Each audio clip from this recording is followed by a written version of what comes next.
If I wrote a book, it's going to be, "It's Monday, hooray, I get to go to work." That's what's going to be the title of the book. You know, I thoroughly just love weather.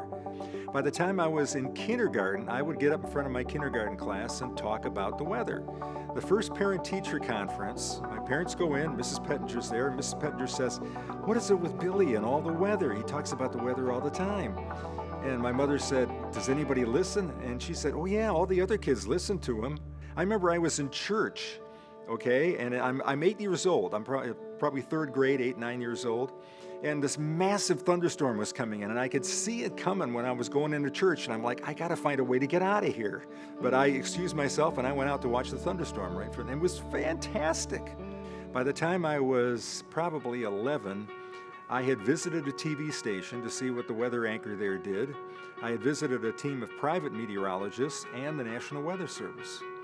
And I had my plan all set. I'm going to get my degree in meteorology. Now, it's interesting because at the time, there were very few weathercasters on TV that actually had a degree in meteorology. They were just announcers. Pat Sajak started out doing weather. David Letterman started out doing weather. But I wanted to have that background where I knew what was going on. But I always knew that I would be happy being in a smaller or mid-market, that I didn't have to go to Chicago. And I applied for Tom Skilling's job, but at the time I had my hair over my ears, and I was kind of like the hippy-dippy weatherman, you know.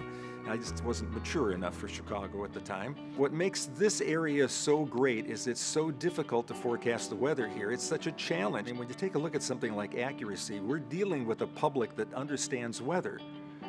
You know, you go into some markets and, you know, if weather's nasty, they just go inside, close the curtains, and wait for it to end, and we're done and on our way.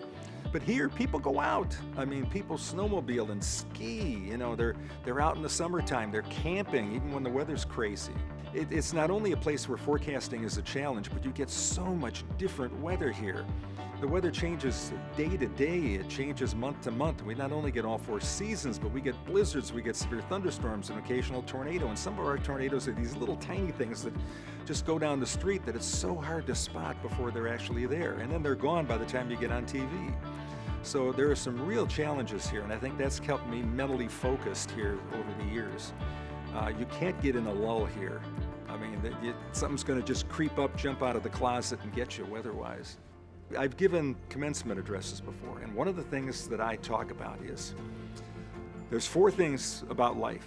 4 things, that's all.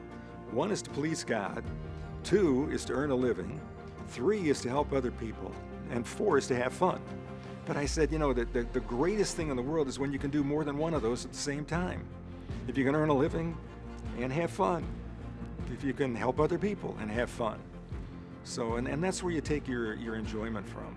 I like talking in average terms about weather. I mean, I can geek out if you want, and, you know, talk about soundings and, you know, skits and stuff like that, but I want to talk about average people. I want to convey to them the excitement that I feel about the weather. And I've never lost that. His passion, his enthusiasm for the weather, as we all know, kind of fueled mine, and I think that's really what contributed to me becoming a meteorologist later on. We want to introduce you to a new team member, Bill Steffen. Well, guys, I asked my bosses earlier in the week if I could go as my hero for trick-or-treating this year, and lo and behold, they said yes. So I might not have the experience of Bill Steffen, but I have a mustache, and I literally have one of Bill's coats. Bill, if you're watching, your wife actually gave this to me, which is fantastic. I learned early on that the people that were still doing this when they got to be 60 years old were people that stayed in one place and established a rapport with the audience, that got out and did the school speeches, that helped out the charities. And that's a wonderful thing to do. I don't do that just because I want to win some points there. I really enjoy helping other people.